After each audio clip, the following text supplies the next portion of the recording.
त्र्यम्बकं यजामहे सुगन्धिं पुष्टिवर्धनम् उर्वारुकमिव बन्धनान् मृत्योर्मुक्षीयमामृतात्। करोड़ो ब्रह्मांडोना नायक आशुतोष महादेवना दिव्य चरित्रोનું દિગ્દર્શન કરાવતી પવિત્ર કથા એટલે શિવ મહાપુરાણની કથા।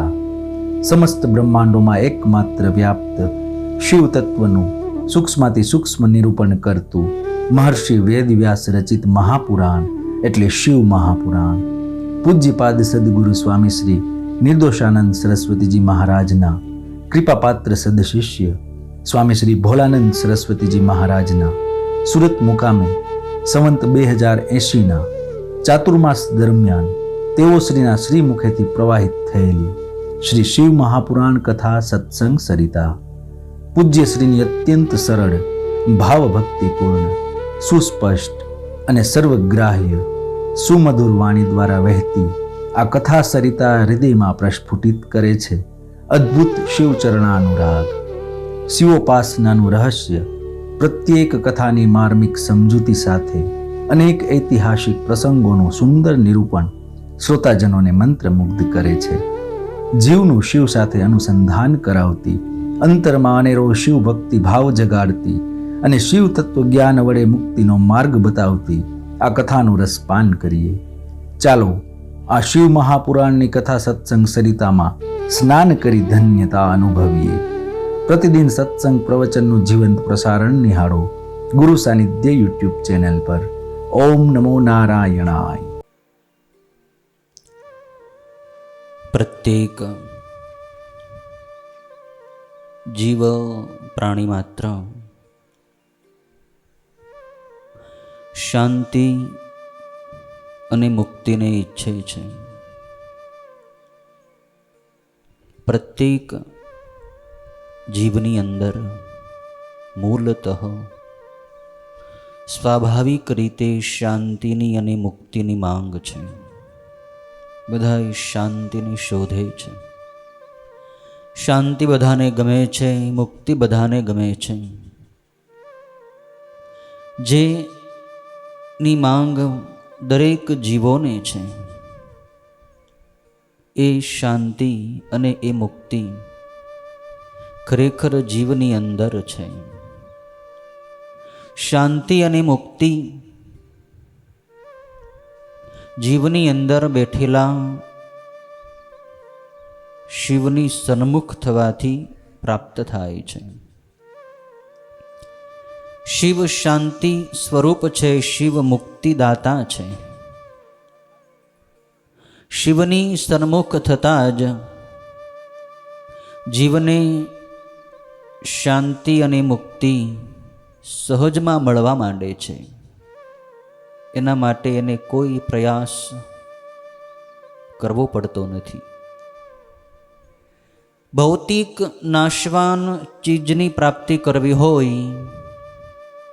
तो एना माटे नाशवान जड़ वस्तुनो जड़ क्रियानो सहारो लेवो पड़े। पण शांति अने मुक्ति ए भौतिक चीज नथी, ए अलौकिक चीज छे। ए अलौकिक चीजनी प्राप्ति अलौकिक आत्मा वडे ज थई शके छे। आत्मा लौकिक नथी, आत्मा अलौकिक छे अने आत्मा ए ज शिव छे। शिवनी अनुभूति, शिवनी शांति, शिवनी मुक्ति प्राप्त करवी होय, शिव पासेथी मुक्ति जोती होय तो तमारी अंदर जुओ शिव अंदर छे। जीव ज्यां सुधी बहारना जगत में शांति ने शोधे छे त्यां सुधी शांति ने मळवानी नथी। शांति अंदर छे, शिव एनी अंदर छे। ज्यारे जीव जगतना बहारना पदार्थों ने महत्व आपे छे त्यारे ए शिवथी विमुख थतो जाय छे, शिवथी दूर थतो जाय छे। अने जेम जेम जीव शिवथी दूर जतो जाय તેમ તેમ એના જીવનમાં દુઃખનો, ક્લેશનો, શોકનો, રાગ દ્વેષાદી વિકારોનો અનુભવ થતો જાય છે. એનું જન્મ મરણ વધતું જાય છે. શિવની સન્મુખ થતાં જ આ બધાય દુર્ગુણો, દુર્ભાવો નષ્ટ થવા લાગે છે. શિવની સન્મુખ કેમ થવું?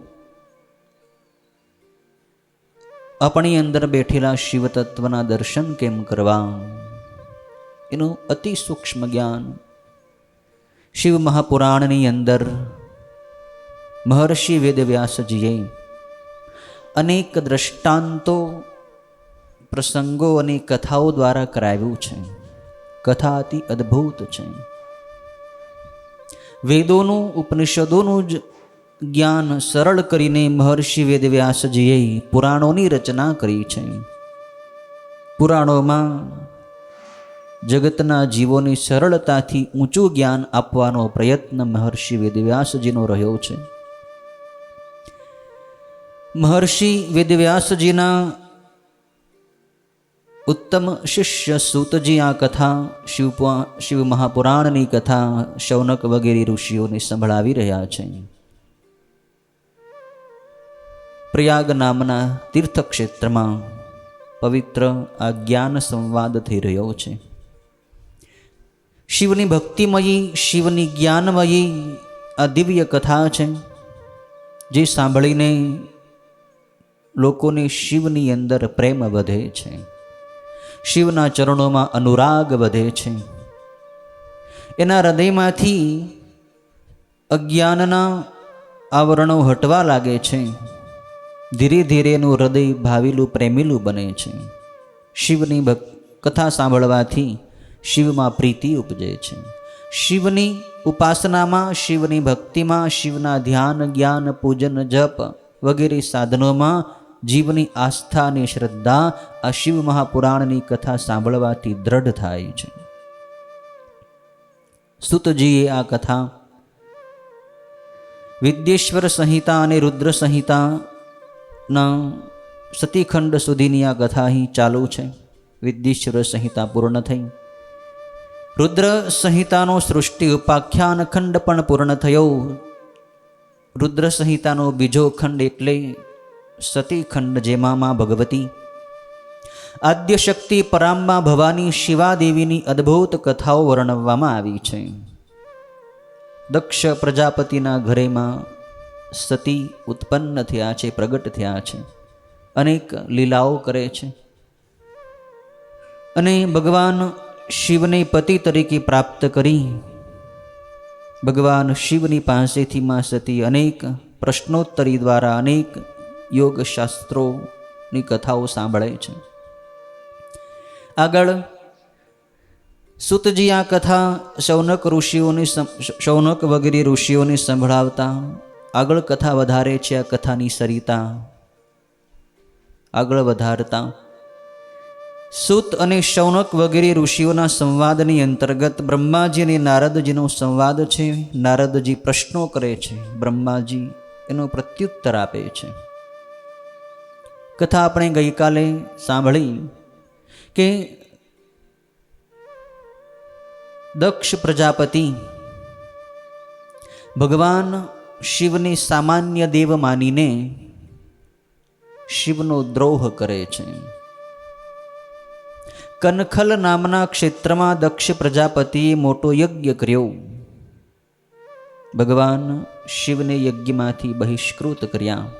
એટલા માટે કે ભગવાન શિવ બધાય દેવતાઓની સાથે પ્રયાગરાજ તીર્થમાં બેઠા હતા.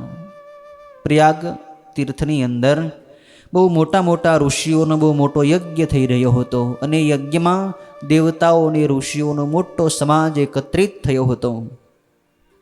ભગવાન શિવ એ સભાની મધ્ય બેઠા હતા. દક્ષ પ્રજાપતિ ત્યાં આવ્યો. પ્રજાપતિ હતો એટલે બધાને માન આપવાને યોગ્ય હતો. બધા દેવતાઓએ, ઋષિઓએ, મુનિઓએ એમને આદર સત્કાર કર્યો. બધા ઊભા થઈ ગયા, એમને દક્ષ પ્રજાપતિને માન આપ્યું.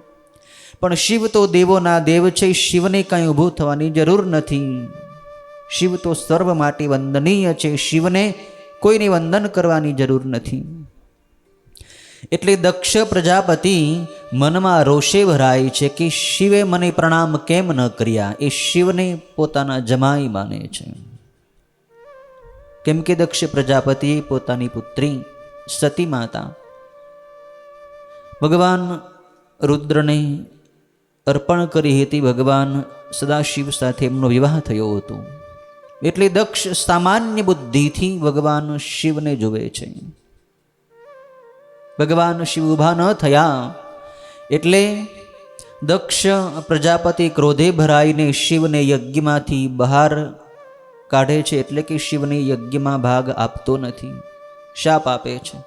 ત્યારે નંદી ભગવાન શિવનો મહાન ગણ છે, એ ઊભો થઈ દક્ષ પ્રજાપતિને શાપ આપે છે કે તમે બધાય બ્રાહ્મણો વેદ માર્ગથી ભ્રષ્ટ થશો અને કાયમ ભિખારી જેવા થઈ દાન લેવામાં જ તત્પર રહેશો.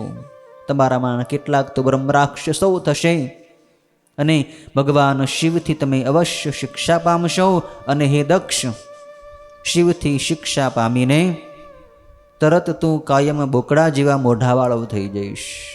નંદીશ્વરે દક્ષ પ્રજાપતિને આવો શાપ આપ્યો છે. ભગવાન શિવ નંદીશ્વરને શાંત કરે છે. સભા વિસર્જન થઈ દક્ષ પ્રજાપતિને મનમાં રોષ છે કે હું શિવને યજ્ઞમાંથી બહાર કાઢું. એટલે કનખલ નામના ક્ષેત્રમાં દક્ષ પ્રજાપતિએ બહુ મોટો યજ્ઞ શરૂ કર્યો. એમાં 88,000 ઋષિઓ તો આહુતિઓ આપતા હતા. બ્રહ્મા વિષ્ણુ વગેરે મોટા મોટા દેવતાઓને તેડાવ્યા છે. ઇન્દ્રાદિ બધાય દેવતાઓ આવ્યા છે, પણ એક શિવને જ યજ્ઞમાં તેડાવ્યા નથી.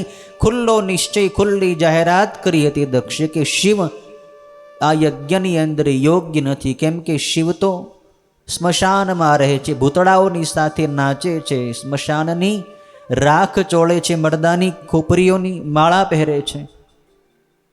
શિવ અપવિત્ર છે, શિવ યોગ્ય નથી. એટલે આ યજ્ઞમાં એને તેડાવ્યા નથી મેં. યજ્ઞ ચાલુ થાય છે. આ બાજુ દધીચી ઋષિ આવીને જોવે છે કે આ યજ્ઞની અંદર ભગવાન શિવનું સ્થાન કેમ નથી. એણે પૂછ્યું, પણ દક્ષ પ્રજાપતિ એ જ કહે છે કે શિવ અપવિત્ર છે, એટલે મેં એને યજ્ઞની અંદર તેડાવ્યા નથી. ત્યારે દધીચી ઋષિને ક્રોધ ચડે છે કે મૂઢ દક્ષ, તું શિવને શું સામાન્ય દેવ જ માને છો? શિવની વગર આ યજ્ઞ ચાલુ જ કેમ કરવામાં આવ્યો?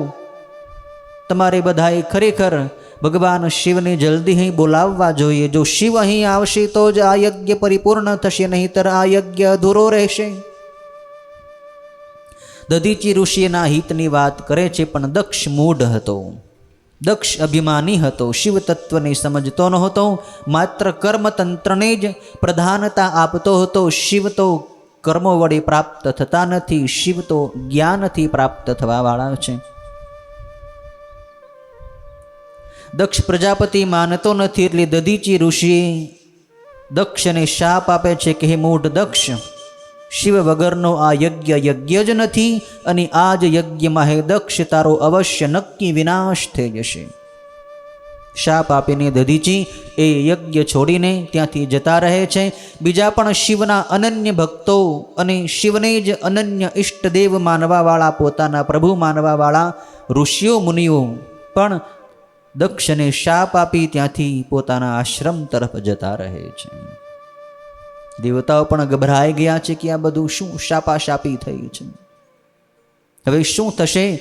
દક્ષને દધીચીએ શાપ આપી દીધો છે. આ બાજુમાં ભગવતી સતી કૈલાસ ધામમાં પોતાની સખી જયા અને વિજયાની સાથે આનંદ કલ્લોલ કરતા હતા. એ વખતે આકાશ માર્ગેથી ચંદ્ર પોતાની પત્ની રોહિણીની સાથે ઉતાવળો આકાશ માર્ગે દક્ષના યજ્ઞ સ્થાન તરફ જઈ રહ્યો હતો. માતાજીએ જોયું કે આ ચંદ્ર ઉતાવળો ક્યાં જાય છે. એમણે જલ્દી વિજયા સખીને મોકલી, તું જા જલ્દી ચંદ્રને જઈને પૂછ કે ક્યાં જાય છે. વિજયા ચંદ્રની પાસે જેને પૂછે છે, ચંદ્ર એને આખું વૃત્તાંત બતાવે છે કે દક્ષ પ્રજાપતિની ત્યાં મોટો યજ્ઞ થાય છે, મને આમંત્રણ છે, હું જાઉં છું. વિજયાને પણ આશ્ચર્ય થયું કે ચંદ્રને આમંત્રણ દક્ષ પ્રજાપતિના યજ્ઞમાં, અને દક્ષ પ્રજાપતિની જ સગી પુત્રી સતી શિવાદેવી, એને આમંત્રણ નહીં. અમને તો કાંઈ ખ્યાલ નથી, શિવાદેવીને ખ્યાલ નથી. શિવને અને શિવાને દક્ષ પ્રજાપતિ આ યજ્ઞની અંદર કેમ ન બોલાવ્યા? વિજયા સખી માં સતીની પાસે આવીને બધી વાત જણાવે છે. ત્યારે સતીદેવીને પણ આશ્ચર્ય થયું. ત્યારે સતીદેવી ભગવાન શિવની પાસે જેની પ્રશ્ન કરે, પ્રભુ આપને ખ્યાલ નથી મારા પિતાજીની ત્યાં યજ્ઞ થાય છે, આપણે ખરેખર જવું જોઈએ. આપણા સંબંધી હોય એને ત્યાં કોઈ પ્રસંગ હોય તો સંબંધીઓએ એ પ્રસંગમાં હાજર રહેવું જોઈએ, મળવું જોઈએ. ભગવાન શિવમાં સતીને સમજાવે છે કે દેવી, દક્ષ તમારો પિતા છે, પણ મારો ખાસ દ્રોહી છે, વિરોધી છે. આપણે જોયું કે પ્રયાગ તીર્થની અંદર એણે આપણું ભયંકર અપમાન કરેલું છે. મૂઢ બન્યો છે, એને અભિમાન થઈ ગયું છે કે હું મોટો છું. અને આપણને આ યજ્ઞની અંદર એણે બોલાવ્યા પણ નથી, આમંત્રણ આપ્યું નથી. તો વગર આમંત્રણે બીજાને ઘરે જવાથી અપમાન થાય. દેવી, આપણે ખરેખર ન જવાય. પણ માં સતીને એમ થયું કે દક્ષ પ્રજાપતિએ, મારા પિતાજીએ આપણને યજ્ઞની અંદર આમંત્રણ આપ્યું કેમ નહીં? એનો શું અભિપ્રાય છે મારે જાણવો છે. મારે ત્યાં જઈને જોવું છે કે શા માટે યજ્ઞ કરે છે, એનો અભિપ્રાય શું છે. ખરેખર માં સતીએ ભગવાન શિવની ઈચ્છામાં પોતાની ઈચ્છા ભેળવી દેવી જોઈતી હતી. પણ માં સતીને એમ થયું કે મારે મારા પિતાના અભિપ્રાયને જાણવો છે. અને એટલે એ યજ્ઞની અંદર જવા માટે ભગવાનને પ્રાર્થના કરી, પ્રભુ આપ મને આજ્ઞા આપો, મારે જઈને જોવું છે. ભગવાન શિવ પણ બધું જાણતા હતા વૃત્તાંત. સતીદેવીનો આગ્રહ છે એટલે ભગવાન કંઈ કહેતા નથી. તમારે જવું હોય તો તમે જાઓ, મારે તો આવવું નથી. સતીએ ખરેખર પતિને છોડીને ક્યાંય જવાય નહીં. જ્યાં પતિ ત્યાં સતી, જ્યાં કાયા ત્યાં છાયા. જેમ શરીરથી શરીરનો પડછાયો અલગ હોતો નથી, એમ પતિથી પતિવ્રતા પત્ની અલગ રહેતી નથી. જ્યારે પતિવ્રતા પત્ની પતિને છોડીને ક્યાંક બીજે જાય છે ત્યારે એનું અપમાન થાય છે, ત્યારે કંઈક જીવનમાં અનિષ્ટ આવે છે. એ જ થયું. માં ભગવતી સતી દેવી શિવાદેવી દક્ષના યજ્ઞ સ્થળે જાય છે. સતીદેવીની સાથે ભગવાન શિવે મોકલેલા 60,000 ભયંકર ગણો પણ હતા. સતીદેવીએ કનખલ નામના તીર્થક્ષેત્રમાં જ્યાં આ દક્ષ પ્રજાપતિનો યજ્ઞ થતો હતો ત્યાં આગમન કર્યું છે. સતીદેવી પધાર્યા એટલે સતીના માતાજી વિરીણી હતા, એમણે અને સતી દેવીની જે બહેનો હતી એમણે સતીનું સ્વાગત કર્યું, એમને બોલાવ્યા, આવકારો આપ્યો અને પોતાની પાસે બેસાડ્યા છે. પણ સતીના પિતા દક્ષ પ્રજાપતિએ જોયું કે મારી પુત્રી આવી છે, પણ છતાંય પુત્રીની સામે જોયું નહીં. એને બોલાવવાની વાત તો એક બાજુ રહી, આવકારવાની વાત એક બાજુ રહી. સતીને કંઈ પૂછ્યું નહીં, કંઈ સામે જોયું નહીં. સતીનું આવું અપમાન થયું. છતાં સતીદેવી શાંત છે. પણ યજ્ઞની અંદરમાં સતીએ જોયું કે બધાય દેવતાઓના ભાગ બરાબર એણે આપેલા છે દક્ષ પ્રજાપતિએ, પણ મારા પતિદેવ ભગવાન શિવને જ આ યજ્ઞની અંદર ભાગ આપ્યો નથી. શિવને આ યજ્ઞની અંદર આમંત્રણ પણ નહીં, ભાગ પણ નહીં. આ જોઈને માં સતીને ભયંકર ક્રોધ ચડે છે. દક્ષ પ્રજાપતિ જે સતીના પિતા છે એની ઉપર માં સતી ક્રોધાયમાન થાય છે. 29મા અધ્યાયની અંતર્ગત આ કથા છે. માં સતીદેવી ક્રોધાયમાન થઈને દક્ષ પ્રજાપતિને કઠોર શબ્દો કહે છે. શું કહે છે? માં સતી કહે છે કે અહો, જેમને લીધે સ્થાવર જંગમ સહિત આ સમગ્ર જગત પવિત્ર થાય છે એ પરમ પાવન ભગવાન શંકરને હે પિતા દક્ષ તમે કેમ ન બોલાવ્યા? જે ભગવાન શિવ યજ્ઞ સ્વરૂપ, યજ્ઞ જાણનારાઓમાં શ્રેષ્ઠ, યજ્ઞના અંગરૂપ, યજ્ઞની દક્ષિણારૂપ અને યજ્ઞના કર્તા છે. એ ભગવાન શિવ વિના આ યજ્ઞ કેમ થઈ શકે? અહો, જેમનું માત્ર સ્મરણ કરવાથી બધું પવિત્ર થાય છે, તેમના વિના કરેલું બધું અપવિત્ર થશે. દ્રવ્ય, મંત્ર વગેરે અને દેવોને ઉદ્દેશ્ય હોમાતું તથા પિતૃઓને ઉદ્દેશ્યની અપાતું બધુંય જેમના રૂપ છે, એ ભગવાન શંકર વિના આ યજ્ઞ કેમ ચાલુ કરવામાં આવ્યો? ઓ નીચ પિતા, ભગવાન શિવને સામાન્ય દેવ જાણીને શું એમનો તે અનાદર કર્યો? હવે તું ભ્રષ્ટ બુદ્ધિ થયો છે. વિષ્ણુ, બ્રહ્મા વગેરે બધાય દેવો જે મહેશ્વરને સારી રીતે સેવીને પોતાની પદવીઓને પામ્યા છે, એ ભગવાન શિવને અરે તું જાણતો નથી? આ વિષ્ણુ તથા બ્રહ્મા વગેરે દેવો અને આ બધાય મુનિઓ જે અહીં બેઠા છો, એ પોતાના પ્રભુ ભગવાન શિવ વિના આ યજ્ઞની અંદર કેમ આવ્યા? માં ભગવતી બધાયને ઠપકો આપે છે.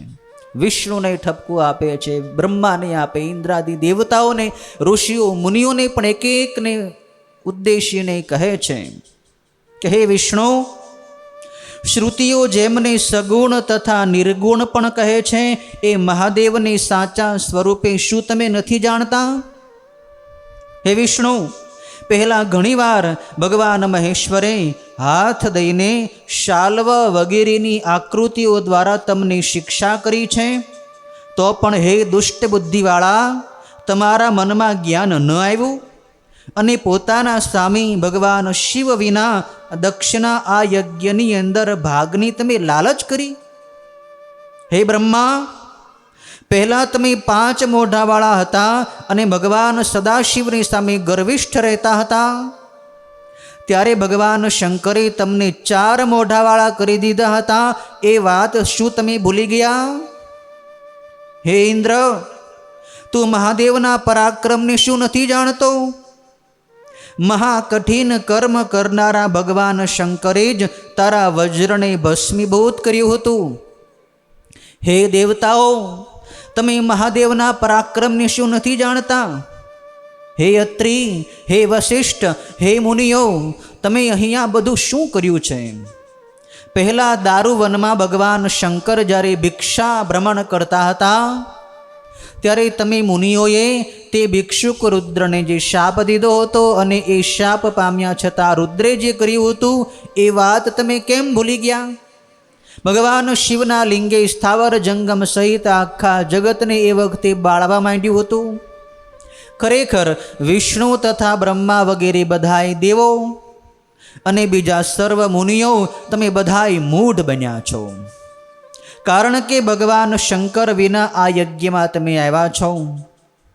અંગ સહિત બધાય વેદો, શાસ્ત્રો અને વાણી જેમનાથી ઉત્પન્ન થયેલ છે અને જે વેદાંત દ્વારા પ્રાપ્ત કરાય છે, એમને જાણવા ખરેખર કોઈ સમર્થ નથી. ત્યારે બધાય મૂર્ખ થઈ ગયા છે. શિવને જાણવા કોણ સમર્થ છે? શિવ વગર તમે બધાય આ યજ્ઞની અંદર આવ્યા એટલે ખરેખર મૂર્ખ છો, મૂઢ છો. માં ભગવતી સતી બધાયને ઠપકો આપે છે. ત્યારે એ ઠપકો સાંભળીને દક્ષ પ્રજાપતિની સતીની ઉપર ક્રોધ ચડ્યો છે. સતી માતાએ સાચી વાત કરી, પણ જેની બુદ્ધિ ઉપર અહમનું આવરણ ચડી ગયું હતું, એવો દક્ષ કાંઈ સમજ્યો નહીં અને સતી દેવીનો તિરસ્કાર કરે છે. દક્ષ કહે છે કે હે કલ્યાણી, તને વધારે કહેવાથી શું? તું જતી રહે કે ઊભી રહે, હમણાં મારે અહીં તારું કાંઈ કામ જ નથી. તું શું કામ અહીં આવી છો? મેં તને ક્યાં બોલાવી હતી? તારે જવું હોય તો જા અને બેસવું હોય તો બેસ, મારે તારું કાંઈ કામ નથી. અને છતાંય તું અહીં આવી છો તો તું પોતે આ યજ્ઞની અંદર બેસ. તારો પતિ તો અમંગળ છે.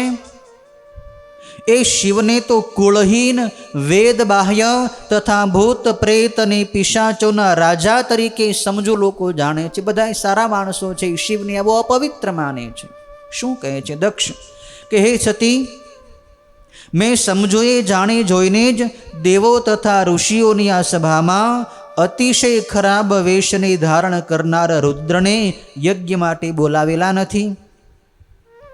બ્રહ્માએ પ્રેરણા કરેલા મેં મૂર્ખ પાપીએ વસ્તુ તત્વને નહીં સમજનાર અને ઉદ્ધત દુષ્ટાત્મા રુદ્રને તને આપી છે. આ તો બ્રહ્માજીએ મને પ્રેરણા કરી હતી એટલે મેં તારો વિવાહ શિવની સાથે કરાવ્યો છે, બાકી ખરેખર શિવ યોગ્ય નથી. હે દેવી, તું ક્રોધનો ત્યાગ કરીને સ્વસ્થ થા, અને તું આ યજ્ઞમાં જો આવી છે તો તું પોતે જ આ યજ્ઞમાં ભાગ ગ્રહણ કર. તું આવી ગઈ છો તો હું તને ભાગ આપીશ, પણ શિવને તો હું ભાગ આપવા તૈયાર નથી. દક્ષની આવી વાત સાંભળીને મા સતીને ભયંકર ક્રોધ ચડે છે. મા સતી દેવી મનમાં વિચારે છે કે હવે કરવું શું? ભગવાન શંકરની પાસે હું જવા ઈચ્છું છું, પણ હું જઈશ અને જ્યારે મને પૂછશે આ બધી વાત, ત્યારે હું એનો શું જવાબ આપીશ? ખરેખર મારે અહીં આવવાનું નહોતું, પણ મારા પતિની ઈચ્છા વિરુદ્ધ થઈ મેં અહીં આવી છું, એટલે મારું ભયંકર હવે અપમાન થઈ ગયું છે. ભગવાન શિવની મારા પતિની નિંદા મેં સાંભળી છે, એ ખરેખર મને પાપ લાગ્યું છે. તો શિવની નિંદા જે શરીર વડે મેં સાંભળી છે, એ શરીરનું મારે હવે કંઈ કામ નથી. શરીરને હું યજ્ઞની અંદર બાળીને ભસ્મ કરી દઈશ. અને એ પહેલાં મા સતી, મા શિવાદેવી દક્ષની ઉપર ભયંકર ક્રોધ કરે છે અને સ્પષ્ટ વાત કરે છે. શિવાદેવી દક્ષને કહે છે કે હે દક્ષ પ્રજાપતિ, જે મહાદેવની નિંદે છે અને અથવા નિંદાતા સાંભળે છે, એ બંને યાવત ચંદ્ર દિવાકરો, જ્યાં સુધી સૂર્ય અને ચંદ્ર રહે છે ત્યાં સુધી ઘોર નરકમાં જાય છે. માટે હે પિતા, ભગવાન શંકરનો અનાદર સાંભળતી મારે જીવવાથી હવે શું ફળ છે? હું અગ્નિમાં પ્રવેશ કરી જઈશ અને દેહનો ત્યાગ કરીશ. જો પોતે સમર્થ હોય તો તેણે શિવની નિંદા કરનારની જીભને ખાસ બળથી કાપી નાખવી જોઈએ, તો જે શુદ્ધ થાય છે એ નક્કી છે. પણ જે માણસ એમ કરવા સમર્થ ન હોય એ બુદ્ધિશાળીએ બંને કાન બંધ કરીને ત્યાંથી જતા રહેવું જોઈએ, તો જે શુદ્ધ થાય છે. શિવની નિંદા કરવી તો મહાન પાપ છે, પણ સાંભળવી એ પણ મહાન પાપ છે. જો આપણી અંદર શક્તિ હોય તો શિવની નિંદા કોઈ કરતો હોય એને દંડ દેવો જોઈએ, એની જીભ કાપી નાખવી જોઈએ, અથવા જો આપણી અંદર શક્તિ ન હોય તો સ્થાન છોડીને જતું રહેવું જોઈએ, બાકી શિવની નિંદા કદી ન સાંભળો. સતીદેવી આવી રીતે ધર્મ અને નીતિની વાત દક્ષ પ્રજાપતિને કહે છે કે હે પિતા, ભગવાન શંકરની તું નિંદા કરે છો ને, તો એથી તું પશ્ચાતાપ પામીશ અને આ લોકમાં મોટું દુઃખ ભોગવીને છેવટે નરકની યાતના પ્રાપ્ત કરીશ. જે પરમાત્માને લોકમાં કોઈ અપ્રિય કે પ્રિય નથી અને કોઈની સાથે જેને વેર નથી, શિવને કોની સાથે વેર? શિવે તારું શું બગાડ્યું છે? શિવને કોઈની સાથે રાગ નથી, દ્વેષ નથી. એવા ભગવાન શંકરની તરફ તારા જેવા મૂઢ માણસ વગર કોણ વિરુદ્ધ વર્તન કરે? ઈર્ષ્યા સાથે મોટા પુરુષોની અતિ નિંદા કરવી એ દુષ્ટ લોકો વિશે તો સર્વકાળે આશ્ચર્ય નથી. દુષ્ટ લોકો હોય એ મોટા માણસોની નિંદા કરે એમાં નવાઈ નથી, પણ મોટા પુરુષોના ચરણની રજ વડે જેમનો અજ્ઞાનરૂપી અંધકાર નાશ પામ્યો હોય તેઓ વિશે એ નિંદા ઠીક લાગતી નથી. સમજુ માણસો જ્યારે શિવની નિંદા કરે તો એ બરાબર ન કહેવાય. હે દક્ષ, શિવ એવું 2 અક્ષરોવાળું જેમનું નામ લોકોની વાણીએ કોઈ પ્રસંગે પણ જો એક જ વાર ઉચ્ચાર્યું હોય તો તત્કાળ સમગ્ર પાપનો એ નાશ કરે છે. પવિત્ર કીર્તિવાળા, નિર્મળ અને જેમની આજ્ઞા ઓળંગી શકાતી નથી એવા સર્વેશ્વર ભગવાન શંકરનો તું દ્વેષ કરે છો. તેથી આશ્ચર્ય છે કે તું શિવથી એટલે કે શંકરથી અને કલ્યાણથી ભ્રષ્ટ થયેલો દુષ્ટ છો. જેમનું ચરણકમળ મોટા પુરુષોના મનરૂપી ભમરા વડે સારી રીતે સેવાયેલું છે, તેમજ બ્રહ્મમાં રસવાળા તથા સર્વ વસ્તુઓની ઈચ્છનારાઓ વડે પણ આદરથી સેવેલું હોય સર્વ ઈચ્છિત વસ્તુ આપનારું છે. જે ભગવાન શંકર હર કોઈ વસ્તુના અર્થી લોકની ઉપર આદરથી તેમની એ ઈચ્છિત વસ્તુઓનો વરસાદ વરસાવે છે. એટલે કે જે સકામ ભાવથી શિવની ઉપાસના કરે એને એ વસ્તુ ભગવાન ખૂબ પુષ્કળ પ્રમાણમાં આપે છે. એ સમગ્ર લોકના બંધુ ભગવાન શંકર ઉપર તું મૂર્ખાઈથી દ્રોહ કરે છો, અથવા જેમનું નામ જ શિવ છે એવા શંકરને તારા સિવાય બીજા કોઈ વિદ્વાનો બ્રહ્મા વગેરે દેવો કે સનકાદિ મુનિઓ પણ અશિવ એટલે કે અમંગળ માનતા નથી. બધાય શિવને મંગળ માને છે. તું જ એક મૂર્ખ છો કે શિવને અમંગળ માને છો. ઉદાર બુદ્ધિવાળાએ ભગવાન શંકર જટાઓ છૂટી મૂકીને ભૂતડાઓની સાથે સ્મશાનમાં રહે છે. ખોપરીઓ અને ખોપરીઓની માળા ધારણ કરે છે અને એની ભસ્મ લગાડે છે. એમ જાણવા છતાંય પણ દેવો અને મુનિઓ એમના ચરણની રજને તથા એમના નિર્માલ્યને એમના નમનને આદરથી મસ્તક ઉપર ધારણ કરે છે. તેથી એ શિવ પરમેશ્વર છે. બધાય જાણે છે કે શિવ ખોપરીઓની માળા પહેરે છે, પણ છતાંય શિવ અમંગળ નથી, શિવ મંગલદાયક છે. અને એટલે જ બધાય શિવના ચરણની રજને મસ્તક ઉપર બધાય દેવતાઓ ધારણ કરે છે. પ્રવૃત્તિ અને નિવૃત્ત એમ બે પ્રકારનું કર્મ વેદમાં કહ્યું છે. તેનું આચરણ અથવા પાલન પંડિતોએ બરાબર વિવેચન કરીને વિચારવું જોઈએ. એ બંને કર્મ પરસ્પર વિરોધી હોય, એકી વખતે એક જ કર્તામાં સંભવી શકે નહીં. એટલે કોઈ પણ માણસ એક સાથે પ્રવૃત્તિ અને નિવૃત્તિ બંને ન કરી શકે. કાં તો માણસ પ્રવૃત્તિ કરતો હોય, કાં તો એ નિવૃત્ત હોય. માણસ એક સાથે એક સમયે પ્રવૃત્ત અને નિવૃત્ત બંને ન હોઈ શકે. કાં તો કામ કરે, કાં તો નવરો બેસે. પણ શિવ એવા દેવ છે જેની અંદર પ્રવૃત્તિ અને નિવૃત્તિ બંને સાથે રહે છે. આવું અલૌકિક શિવનું તત્વ છે. એમ જાણીને વિદ્વાનો ભગવાન શિવને જ ભજે છે. હે દક્ષ પ્રજાપતિ, અમે આશ્રય કરેલી જે પદવી યજ્ઞોના ધુમાડાના માર્ગથી છૂટેલી અને તેથી અત્યંત રહિત છે, એ પદવી તમને પ્રાપ્ત ન થાવ. તમારી પદવી તો યજ્ઞશાળાઓમાં છે. હે તાત, અવધૂતોએ સારી રીતે સેવલાએ ભગવાન શંકર નિરંતર સ્પષ્ટ ચિહ્નવાળા નથી, પણ અસ્પષ્ટ ચિહ્નવાળા છે. એથી હે મૂઢ દક્ષ, તું કુબુદ્ધિ ધારણ કરીને અભિમાન કરમાં. વધારે વચનો કહેવાથી શું, તું બધી રીતે ભ્રષ્ટ અને દુષ્ટ બુદ્ધિવાળો, ખરાબ બુદ્ધિવાળો થયો છે. માટે તારાથી ઉત્પન્ન થયેલા દેહ વડે મારે હવે કાંઈ પ્રયોજન નથી. જે મોટા પુરુષોની નિંદા કરે છે તે નીચ છે, અને તેનાથી જે જન્મ થયો હોય એ પણ સર્વ રીતે ધિક્કારવાને યોગ્ય છે. બુદ્ધિમાને એનો સંબંધ ખાસ ત્યજી દેવો જોઈએ.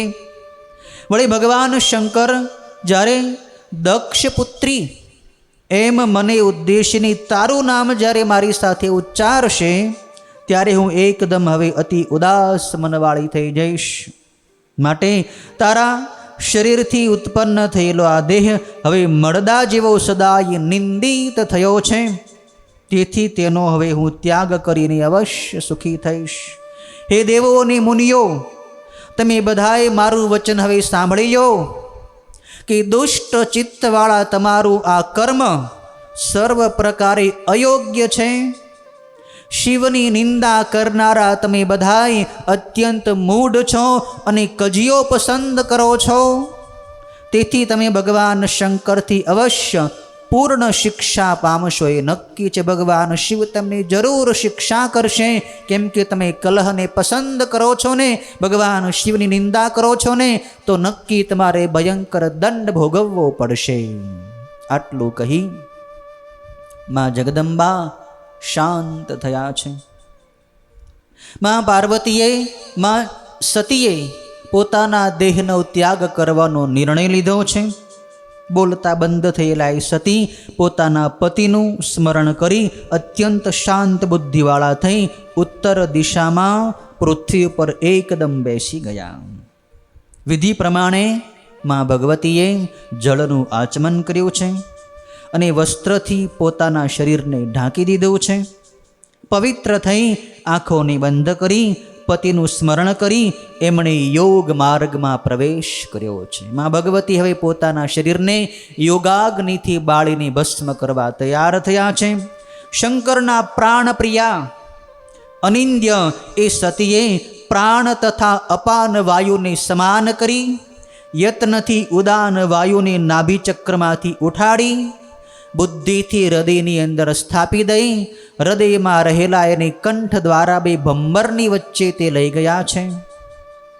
આજ્ઞાચક્રમાં બેન લલાટમાં વચ્ચેના ભાગમાં માં ભગવતી એ વાયુને ઉપરના ભાગમાં આજ્ઞાચક્રની અંદર લઈ ગયા છે અને એમ દક્ષ ઉપરના ક્રોધને લીધે પોતાના દેહનો એકદમ ત્યાગ કરવા ઈચ્છતા તેમણે શરીરને બાળી નાખવા માટે યોગ માર્ગ દ્વારા વાયુની પવિત્ર ધારણા કરી. એ પછી પોતાના પતિના ચરણનું જ ચિંતન કરતા એ સતીએ બીજું કાંઈ પણ ત્યાં જોયું નહીં અને પોતાની બુદ્ધિને યોગ માર્ગમાં પ્રવેશાવી દીધી. હે શ્રેષ્ઠ મુનિવર નારદ, પાપો નાશ પામતા એમનો દેહ તરત જ યોગના અગ્નિ વડે વ્યાપ્ત બન્યો. માં સતીના દેહમાંથી ભયંકર અગ્નિ પ્રગટ થયો અને એમની ઈચ્છાથી એમનો દેહ તુરંત ભસ્મીભૂત થઈ ગયો. માં ભગવતીએ પોતાનો દેહ યોગાગ્નિથી બાળીને ભસ્મ કરી દીધો. એ વખતે એ દક્ષિણા યજ્ઞ સ્થળે મોટો હાહાકાર થઈ ગયો.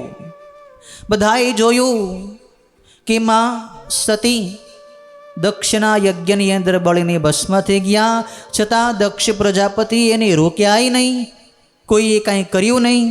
ખરેખર આ દક્ષ બહુ મૂઢ બન્યો છે. સતીનો અદ્ભુત પ્રાણ ત્યાગ જોઈને લોકો એમ કહેતા હતા. ત્યારે તરત જ એ વખતે સતીના પાર્ષદો ક્રોધથી હથિયારો ઉગામીને ઊભા થયા. બધાય લોકો, બધાય દેવો, બધા ઋષિઓ મુનિઓ વગેરે પણ દક્ષને નિંદતા હતા કે આ દક્ષ ખરેખર મૂઢ અને મૂર્ખ થયો છે. સતીને એણે ક્યાંય રોક્યા નહીં, કંઈ અટકાવ્યા નહીં શરીર ત્યાગ કરતા. આ માં ભગવતીનો પ્રાણ ત્યાગ જોઈને સતીદેવીની સાથે જે 60,000 શિવગણો આવ્યા હતા એ બધાએ આ યજ્ઞનો વિનાશ કરવા માટે હથિયાર લઈને ઊભા થયા છે. ભગવાન શંકરના એ બધાય ગણો રોષથી દરવાજામાં ઊભા હતા. અતિશય મોટા બળવાળા તેઓ બધાય ક્રોધાયમાન થયા. બધાય ગણો હાહાકાર કરવા લાગ્યા અને પહેલાં તો એમને પોતાને જે પસ્તાવો થયો કે આપણને ધિક્કાર છે કે માં સતી યોગના અગ્નિ વડે ભસ્મ થઈ ગયા, છતાંય આપણે જે શાંતિથી ઊભા કેમ રહ્યા? આને બધાને શિક્ષા કરવી જોઈએ, ખરેખર અટકાવવા જોઈએ, પણ આપણે કાંઈ કર્યું નહીં. એટલે એ બધાય ગણો પહેલાં તો પોતાને ધિક્કારવા લાગ્યા. મોટા હાહાકારથી દિશાઓના મધ્ય ભાગો વ્યાપ્ત બન્યા અને દેવતાઓ, મુનિઓ તેમજ બીજા પણ જે ત્યાં ઊભા હતા તેઓ બધાએ ભય પામ્યા.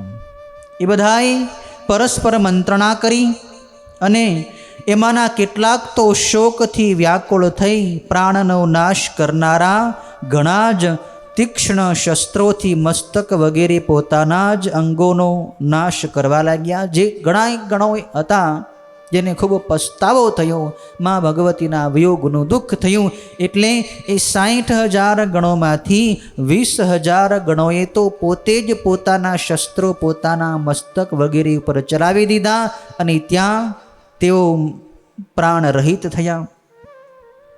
એમણે પોતાના જ અંગોનો નાશ કરી નાખ્યો અને ભગવાન શંકરના જે ગણો નાશ પામતા જે બાકી રહ્યા હતા, જે 40,000 ગણો બાકી રહ્યા હતા, તેમણે હથિયારો ઉગામ્યા છે.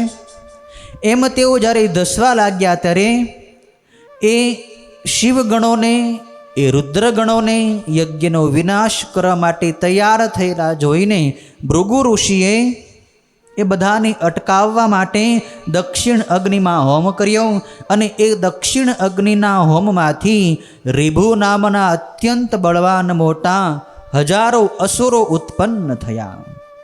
એ બધાય રિભુ નામના અસુરોની સાથે શિવગણોનું ભયંકર યુદ્ધ થયું. પણ એ અસુરોની સંખ્યા વધારે હતી અને શિવગણોની સંખ્યા ઓછી હતી, એટલે શિવગણોને ત્યાંથી નાસી જવું પડ્યું. શિવગણો ત્યાંથી નાસીને સીધા ભગવાન શિવની પાસે કૈલાસમાં આવે છે. એ રીતે ભગવાન શિવના જે ગણો હતા એ નસાડાયા. એ આશ્ચર્ય જેવું થયું હતું. આ બધાએ ગણો ભાગી ગયા ત્યારે બધાય ઇન્દ્રાદિ દેવો અને અશ્વિની કુમારો એ વખતે ચૂપ રહ્યા. બધાને મનમાં ઉદ્વેગ થયો કે ખરેખર આ યજ્ઞની અંદર બહુ મોટું વિઘ્ન આવ્યું છે. સતી દેવીએ પ્રાણ છોડી દીધા. એમના ગણો પણ 20,000 તો અહીંયા જ મૃત્યુ પામ્યા. અને શિવના ગણોને અપમાનિત કરીને એમની સાથે યુદ્ધ કરીને એમને કાઢી મૂકવામાં આવ્યા છે. તો ખરેખર હવે નક્કી કંઈક અનિષ્ટ થશે. બધાએ હવે ગભરાઈ ગયા છે.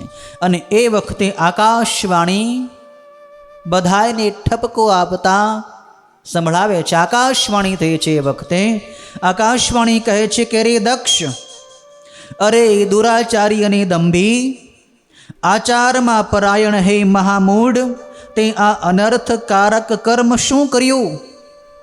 શિવ ભક્તોમાં શ્રેષ્ઠ દધીચીનું વચન તારા માટે સર્વ આનંદ કરનાર તથા શુભ હતું, છતાંય તે ન માન્યું.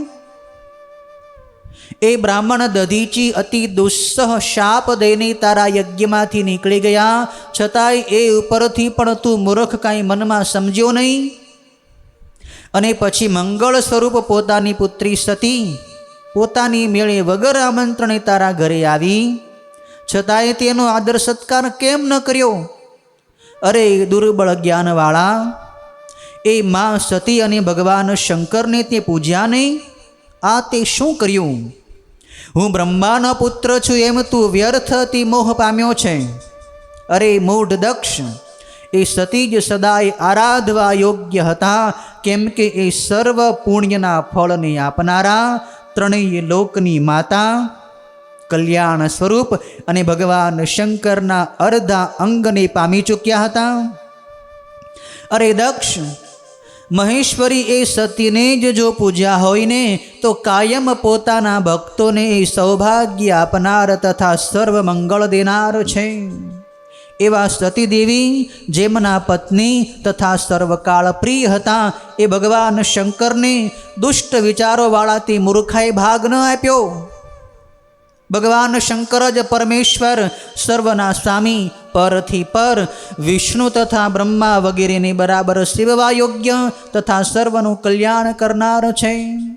એમનું દર્શન ઈચ્છતા સિદ્ધો તપ જ તપ્યા કરે છે અને એમનું દર્શન ઈચ્છતા યોગીઓ યોગ સાથે જોડાઈ રહે છે.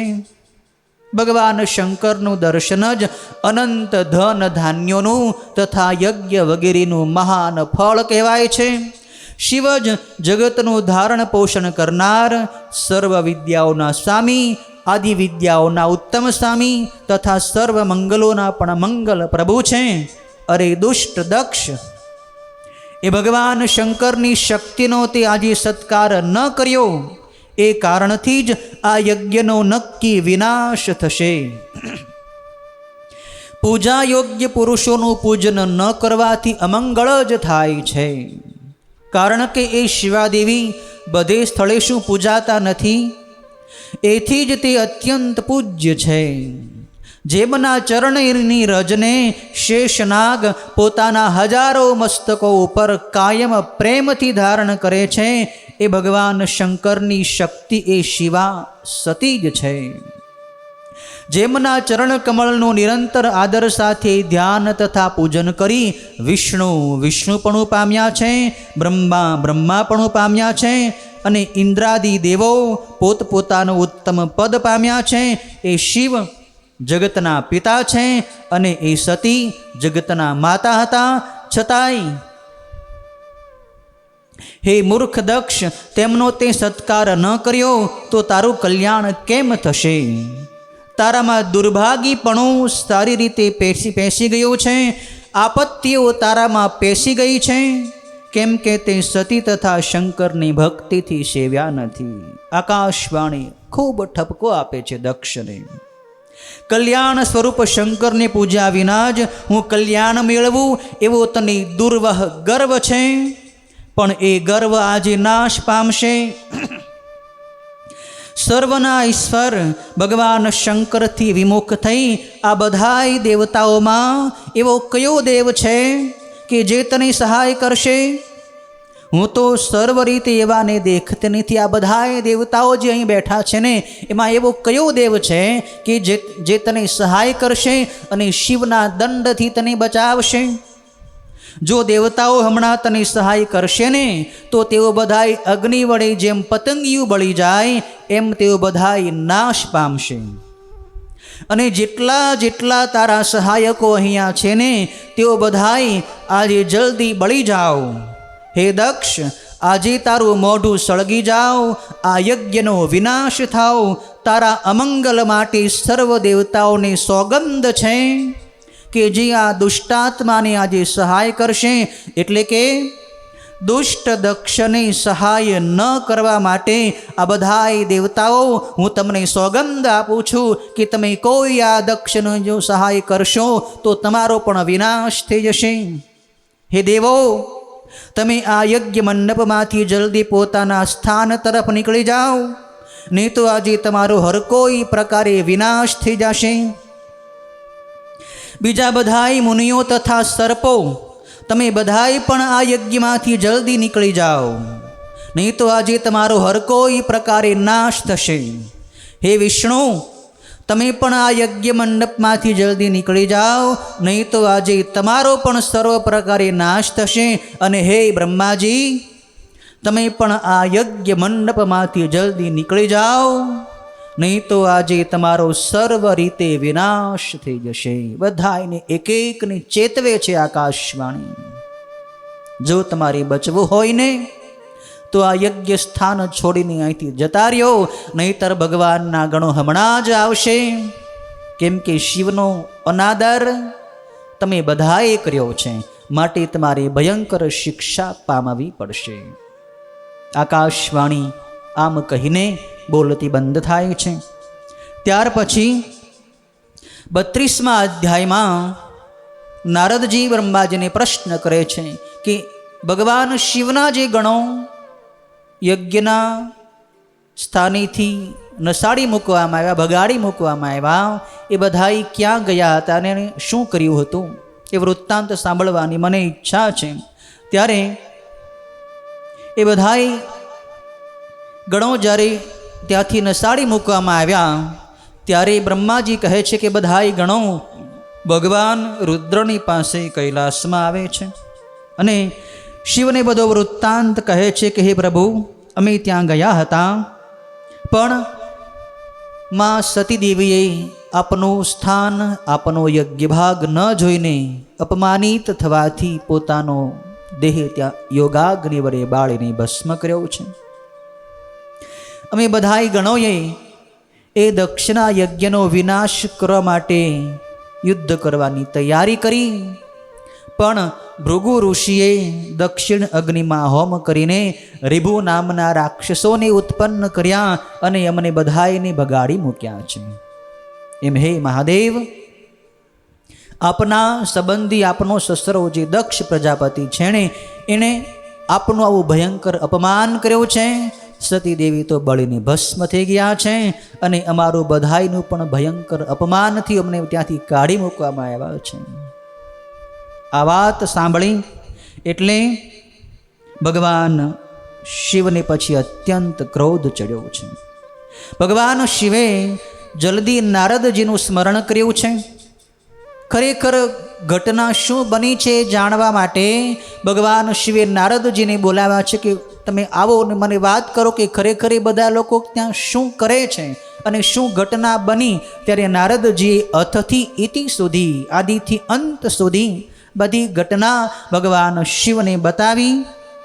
ત્યારે એ વાત સાંભળીને ભગવાન રુદ્ર ખરેખર ઘણાય કોપાયમાન થયા.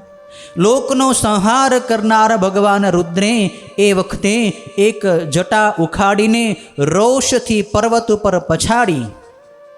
એટલે હે મુનિવર, ભગવાન શિવની એ જટા એમ પછાડવાથી બે ટુકડા બની ગઈ અને તેનો મહાપ્રલય જેવો ભયંકર મોટો અવાજ થયો. એ જટાના પૂર્વ તરફના ભાગમાંથી વીરભદ્ર નામે મહાબળવાન અને અતિશય ભયંકર ગણનાયક ઉત્પન્ન થયો. એ જટાના બે ભાગ થયા. એ બે ભાગમાંથી જે પૂર્વ તરફનો ભાગ હતો એ ભાગમાંથી વીરભદ્ર નામે ભયંકર ગણ ઉત્પન્ન થયો છે. એ વીરભદ્ર ભગવાન શિવની જટાના અવાજમાંથી પ્રગટ થયા. એ વીરભદ્ર ખરેખર કોણ છે એની પણ કથા સ્કંદ પુરાણની અંતર્ગત આવે છે. વીરભદ્ર પૂર્વજન્મમાં વિચિત્રવીર્ય નામે રાજપુત્ર હતા અને એ વિચિત્રવીર્યના પહેલાના જન્મમાં એ વીરભદ્ર એક બ્રાહ્મણીના પુત્ર હતા. કથા એવી છે કે એક બ્રાહ્મણી એ કર્મના યોગી એના પતિનું અવસાન થયું અને એ બ્રાહ્મણી વિધવા થઈ. એટલે પછી એનું મન કામથી વ્યાકુળ બન્યું અને એક શૂદ્રની સાથે એને સંબંધ કર્યો અને એ શૂદ્રથી એને એક પુત્ર જન્મ્યો. એ પુત્ર પણ અતિ પાપી થયો અને એ પુત્ર વ્યભિચારી, દુરાચારી, વ્યસની, મદિરાપાન વગેરે કરવામાં આસક્ત રહેતો હતો. અને એ જ પુત્ર એકવાર પોતાના કંઈક કર્મોના યોગે ચોરી કરવા માટે, લૂંટફાટ કરવા માટે એક શિવાલયમાં ગયો છે, જ્યાં ભગવાન શિવના ઘણા બધા ભક્તો ભેગા થઈને શિવની પૂજા કરતા હતા. અને બરાબર એ દિવસે શિવરાત્રિનો પર્વ હતો. શિવરાત્રિની રાત્રિ હતી ત્યારે બધાએ ભક્તો શિવની પૂજા કરતા હતા. શિવની ધૂન, કીર્તન, સ્તોત્ર વગેરે ભક્તિમાં મસ્ત હતા. આ પાપી દુષ્ટ જે પુરુષ છે, જે પેલી બ્રાહ્મણીનો અને શૂદ્રનો પુત્ર છે, એને થયું કે આ બધાએ જ્યારે સૂઈ જશે ત્યારે હું કંઈક અહીંથી લઈ લઈશ અને ચોરી કરી જઈશ, કંઈક લૂંટફાટ કરી જઈશ. પણ બધાએ ભક્તો આખી રાત જાગતા રહ્યા અને એને કાંઈ લૂંટફાટ ચોરી કરવાનો અવસર મળ્યો નહીં. ભગવાન શિવની ત્યાં કથા પણ થતી હતી, ધૂન કીર્તન વગેરે થતું હતું. આ બધુંય ભજન કીર્તન, ધૂન સંકીર્તન બધું એમણે જોયું, સાંભળ્યું. અને શિવરાત્રિની રાત્રે એણે જાગરણ કર્યું, કાંઈ ખાવાનું મળ્યું નહીં, ઉપવાસ થઈ ગયો. અજાણતા શિવરાત્રિનું વ્રત આ પાપી માણસથી થઈ ગયું અને કાલાંતરે એનું જ્યારે મૃત્યુ થયું ત્યારે ભગવાન શિવ એના ઉપર કૃપાળુ બન્યા. કેમ કે શિવરાત્રિની રાત્રે એમણે શિવ પૂજાના દર્શન, શિવ કથાનું શ્રવણ, જાગરણ, ઉપવાસ વગેરે સત્કર્મ એનાથી અનાયાસી થઈ ગયું હતું. એટલે ભગવાન શિવે એની ઉપર કૃપાળુ બનીને બીજો જન્મ એને ચિત્રવીર્ય નામના રાજાના ઘરે આપ્યો છે.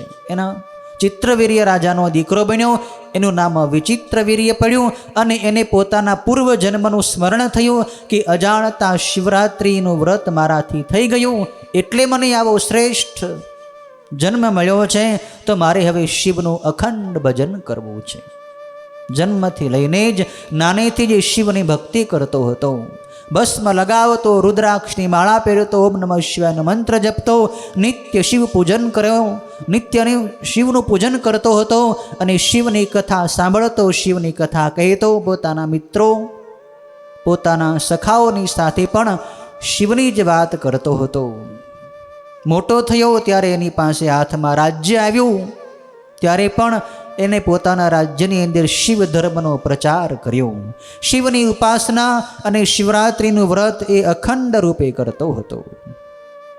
શિવની ઉપાસના કરતાં કરતાં એની બુદ્ધિ શુદ્ધ થઈ ગઈ, એની બુદ્ધિ સૂક્ષ્મ થઈ ગઈ અને સર્વત્ર એને શિવ દર્શન થવા માંડ્યા. પૃથ્વી, જળ, તેજ, વાયુ, આકાશ આ બધા એની અંદર એક શિવ જે વિરસી રહ્યા છે.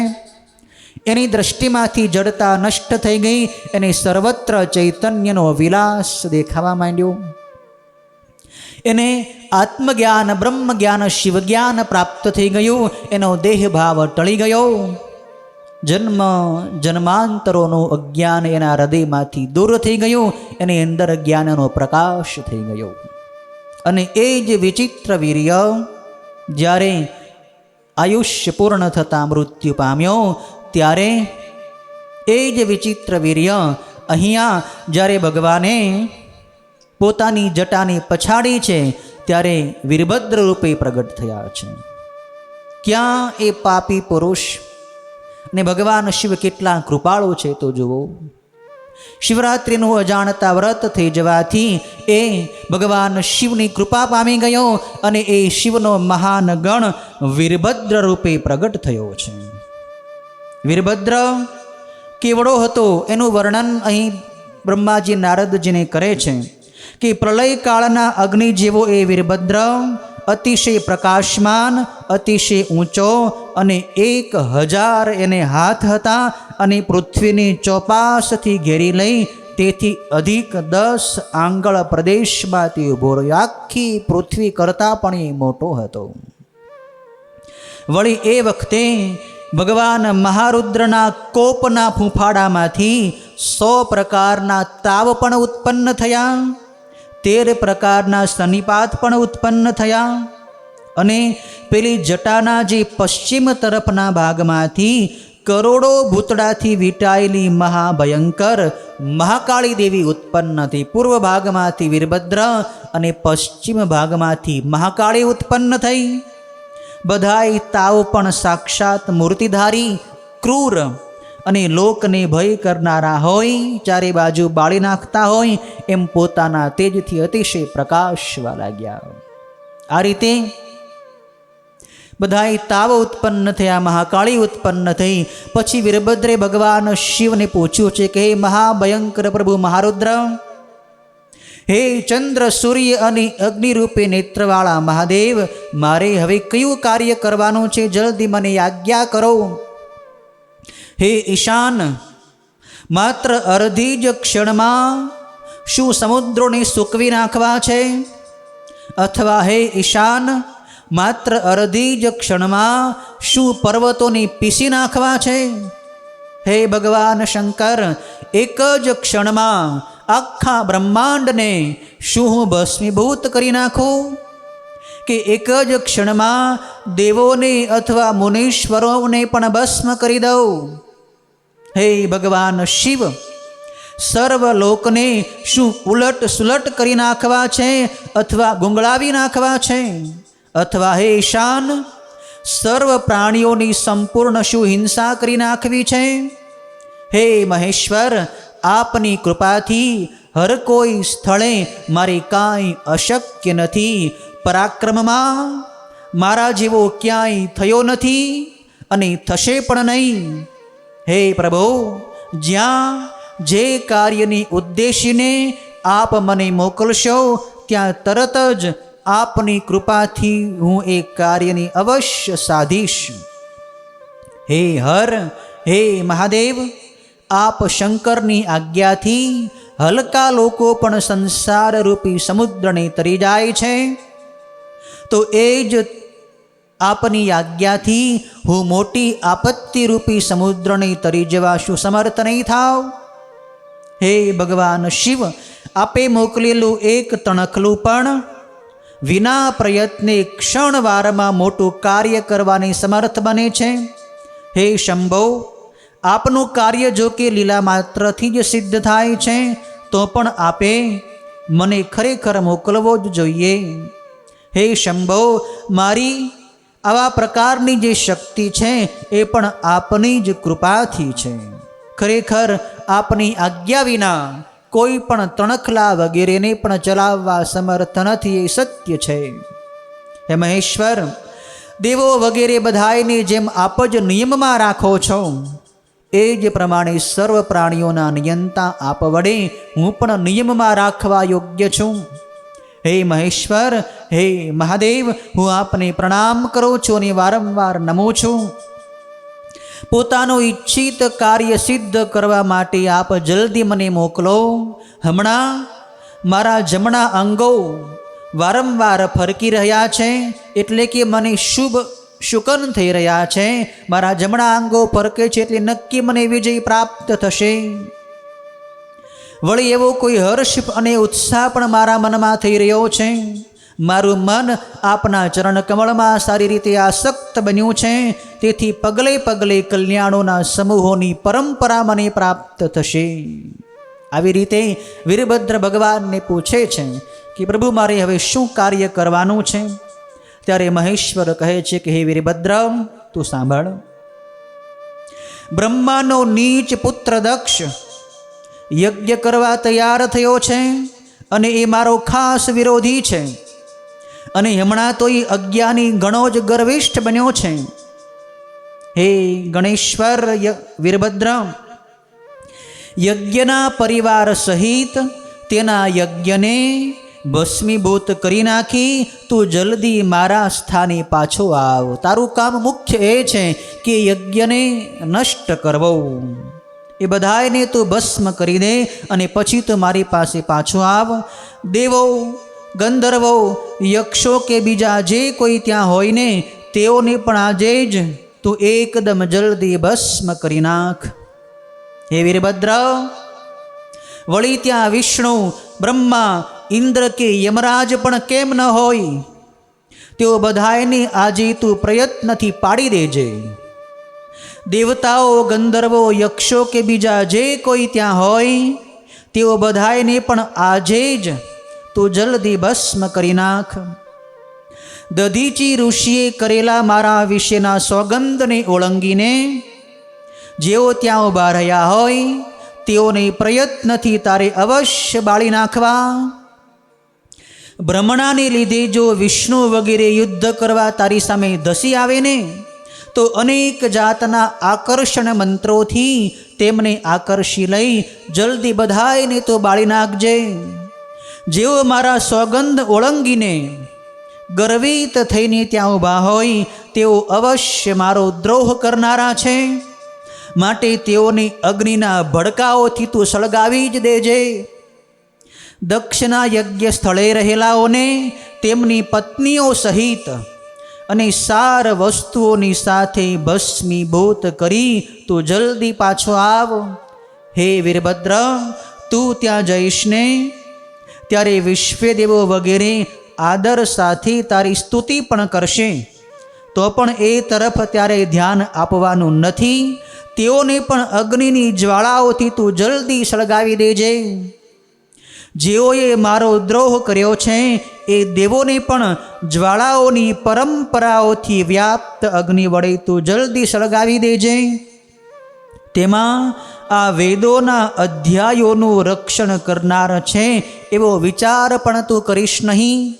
હે સમર્થ વીર, દક્ષ વગેરે બધાઈને તેમની પત્નીઓ સહિત અને સગા સંબંધીઓની સાથે રમત માત્રમાં બાળી નાખ્યા પછી જ તું પાણી પીજે. એ પહેલાં તું પાણી પણ પીતો નહીં. ભગવાન રુદ્રને આજે ભયંકર ક્રોધ ચડ્યો છે અને રુદ્રનો ક્રોધ શું ન કરી શકે. વીરભદ્રની આજ્ઞા થઈ છે ત્યારે વીરભદ્ર પછી તો શું બાકી રાખે. ભગવાન રુદ્રની આજ્ઞા અને રુદ્રની શક્તિ એને મળી ગઈ છે એટલે વીરભદ્ર ત્યાંથી પ્રસ્થાન કરે છે. બ્રહ્માજી વીરભદ્રના સૈન્યની વાત નારદજીને કરે છે. વીરભદ્રનું સૈન્ય કેવું હતું, એનો રથ કેવો હતો. બ્રહ્માજી કહે છે કે મુનીશ્વર નારદ, વીરભદ્રે અતિ સંતોષ પામીને ભગવાન મહેશ્વરને પ્રણામ કર્યા. દેવોના દેવ મહાદેવની આજ્ઞા મસ્તકથી ધારણ કરી વીરભદ્ર જલ્દી ત્યાંથી યજ્ઞ તરફ ચાલ્યો. એટલે ભગવાન શંકરે તેની સાથે શોભા માટે પ્રલયના અગ્નિ જેવા તેજસ્વી મહાવીર કરોડો ગણોને મોકલ્યા. મહાવીર એ મહાબળવાન ગણો ગમ્મતો કરતા હતા અને વીરભદ્રની આગળ ચાલતા હતા. કેટલાક ગણો એમની પાછળ પણ ચાલતા હતા. વીરભદ્રો સહિત જે સેંકડો અને હજારો ગણો હતા તેઓ કાળના પણ કાળ ભગવાન શંકરના પાર્ષદો હતા અને શંકરના જેવા જ સ્વરૂપવાળા હતા. વીરભદ્રના એ ગણોની સાથે શંકરના જેવા જ વેશ તથા અલંકારો વાળો 1000 હાથવાળો અને સર્પરાજથી વીંટાયેલો એ વીરભદ્ર ભયંકર હતો. અતિ ભયંકર અને બળવાન એવો તે વીરભદ્ર રથમાં બેસીને જવા લાગ્યો. એના રથનું માપ 400 હાથનો એક નલ્વ કહેવાય છે. 400 હાથનું જે માપ કહેવાય એને એક નલ્વ કહેવાય છે. અને એ પ્રમાણે 2000 નલ્વનું માપ એના રથનું હતું. એટલે કે એ રથ 2000 નલ્વના માપનો હતો અને એ રથને 10,000 તો સિંહ જોડ્યા હતા. 10,000 સિંહ જોડેલો આ મોટો વિરાટ રથ લઈને વીરભદ્ર ત્યાંથી પ્રસ્થાન કરે છે. તેમજ એ રથની આજુબાજુ રક્ષણ કરનારા ઘણાય મહાબળવાન સિંહો, વાઘો, મગરમચ્છો, માછલાઓ તથા હજારો હાથીઓ ત્યાં જતા હતા. એમ દક્ષનો નાશ કરવા માટે વીરભદ્ર ચાલ્યો ત્યારે તરત જ કલ્પવૃક્ષોએ પુષ્પોની વૃષ્ટિ કરી. શંકરના જેવી જ ચેષ્ટાવાળા એ વીરભદ્રની સગળા ગણો સ્તુતિ કરતા હતા અને ચડાઈના ઉત્સવમાં બધાય કુતૂહલ કરતા હતા. કાલી, કાત્યાયની, ઈશાની, ચામુંડા, મુંડમર્દિની, ભદ્રકાલી, ભદ્રા, ત્વરિતા અને વૈષ્ણવી આ 9 દુર્ગા દેવીઓની સાથે અને બધાય ભૂતગણોની સાથે મહાકાલી દેવી પણ વીરભદ્રની સાથે દક્ષનો નાશ કરવા માટે જવા લાગ્યા. મહાકાલી પણ જાય છે, આ બધી 9 દુર્ગા દેવીઓ પણ જાય છે. તેમજ ડાકીની, શાકીની, ભૂતડા, પ્રમથો, ગુહ્યકો, કુષ્માંડો, પરપટો, ચટકો, બ્રહ્મ રાક્ષસો, ભૈરવો તથા વીર ક્ષેત્રપાલો પણ ભગવાન શિવની આજ્ઞાનું પાલન કરતા હોય દક્ષના યજ્ઞનો વિનાશ કરનાર તરીકે ઉતાવળા નીકળી પડ્યા. બધાય નીકળી પડ્યા છે. એ જ પ્રમાણે 64 ગણો સહિત યોગિનીઓનું ટોળું એકદમ ક્રોધ કરીને દક્ષના યજ્ઞનો નાશ કરવા માટે નીકળી પડ્યું છે. શિવના ગણો તો કરોડોની સંખ્યામાં છે. આ બધાય ગણોની સંખ્યા જણાવવી અશક્ય છે. એક એક ગણોના નામથી અહીં વિસ્તારથી વર્ણન કર્યું છે. આ બધાય ગણોની સાથે વીરભદ્ર જાય છે. તેમજ એ વીરભદ્ર કરોડો ને હજારો ભૂતડાઓની સાથે તથા 3 કરોડ રોમજ તથા કૂતરાના ટોળાની સાથે જલ્દી જવા લાગ્યો. એ વખતે ભેરીઓના મોટા નાદ થવા લાગ્યા અને જાત જાતના અવાજ કરતા શંખો, ઢોલ, ગોમુખ તથા જાત જાતના રણશિંગા વાગી રહ્યા. એ મહોત્સવમાં એ વિશાળ બંધનો જ સુખરૂપ થયા હતા અને વિવિધ વાદિંત્રો વાગી રહ્યા હતા. વીરભદ્ર જ્યારે ત્યાંથી પ્રસ્થાન કરે છે ત્યારે એને મંગલ સુખદાયી શુકનો થયા હતા. અને એ જ રીતે જ્યારે વીરભદ્ર ચાલ્યો ત્યારે શુકન થયા. એ જ વખતે દક્ષના યજ્ઞ સ્થળે ભયંકર અપશુકનો થયા છે. 34મા અધ્યાયમાં એનું વિસ્તારથી વર્ણન છે કે દક્ષના યજ્ઞ સ્થળે શું અપશુકન થયા. તો બ્રહ્માજી નારદજીને સંભળાવે છે કે હે મુનિવર નારદ, ગણો સહિત વીરભદ્ર ચાલ્યો ત્યારે યજ્ઞનો નાશ સૂચવતા 3 પ્રકારના જુદા જુદા ઉત્પાતો થયા હતા. દક્ષની ડાબી આંખ, ડાબો હાથ અને ડાબી સાથળ ફરકવા માંડી. તે અનેક જાતનું દુઃખ દેનાર હોય અશુભ સૂચક હતું. એ વખતે દક્ષના યજ્ઞ સ્થળે ભૂકંપ થવા લાગ્યો અને બપોરના વખતે દક્ષ અદ્ભુત નક્ષત્રો દેખવા લાગ્યો જે ખરેખર બપોરે ન દેખાવા જોઈએ. દિશાઓ અત્યંત મેલી બની ગઈ અને સૂર્ય રંગબેરંગી બનીને હજારો કુંડાળાઓથી વ્યાપ્ત બની જઈ ભયંકર જણાયો. વીજળી તથા અગ્નિ જેવી કાંતિવાળા નક્ષત્રો પડવા લાગ્યા અને નક્ષત્રોની ગતિ વાંકી થઈ ગઈ. હજારો ગીધડા દક્ષના માથાને અડીને ઉડવા લાગ્યા અને યજ્ઞનો મંડપ ગીધ પક્ષીઓની પાંખોની છાયાથી છાંયડાવાળો બની ગયો. યજ્ઞની ભૂમિ ઉપર ગધેડાઓ ભૂંકવા લાગ્યા, શિયાળો રડવા લાગ્યા અને નેત્રક નામના પક્ષીઓ ચીસો પાડવા લાગ્યા. અંગારાનો વરસાદ વરસવા માંડ્યો અને ધોળા વીછીઓનો પણ વરસાદ વરસવા લાગ્યો. કેટલા ભયંકર અપશુકન થયા છે. વીછીઓનો વરસાદ વરસ્યો, ધૂળના વરસાદની સાથે કઠોર વાયરા વાવા લાગ્યા અને ઘુમરીવાળા પવને ફફડાવેલા પતંગિયા ઉડવા લાગ્યા. જે યજ્ઞ મંડપને દક્ષે દેવતાઓની સાથે રહીને નવીન તથા અદ્ભુત કર્યો હતો, એ ફૂંકાતા વાયરાથી રૂંધાય જેની ઉડી જવા લાગ્યો.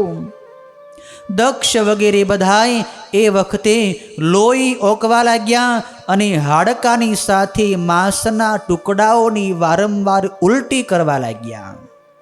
ત્યાંના દીવાઓ જાણે વાયુથી અથડાતા હોય એમ ડોલવા લાગ્યા અને બધાય લોકો જાણે શસ્ત્રોની ધારથી જખમી થયા હોય એમ દુઃખ પામવા લાગ્યા.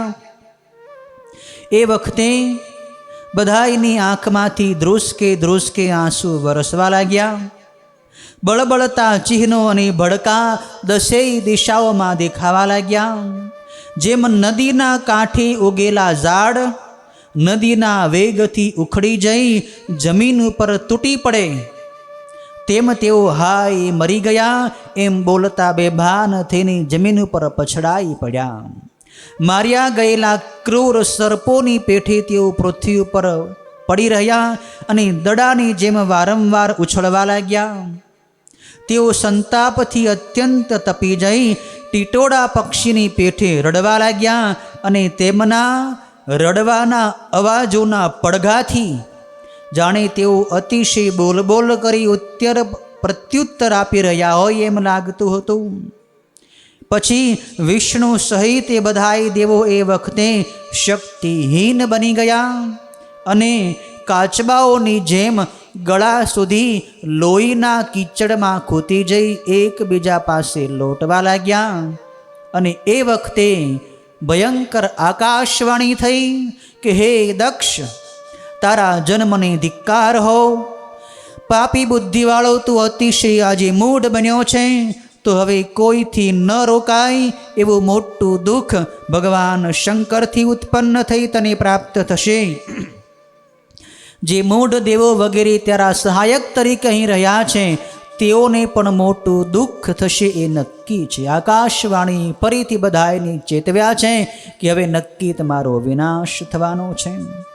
આ વાત સાંભળીને દક્ષ અત્યંત ગભરાઈ ગયો છે. દક્ષને હવે ડર લાગ્યો છે કે હવે ખરેખર શું થશે. ડરીને એ દક્ષ પ્રજાપતિ ભગવાન વિષ્ણુની પાસે સહાય મેળવવા માટે જાય છે. વિષ્ણુ ભગવાનની પ્રાર્થના કરે છે.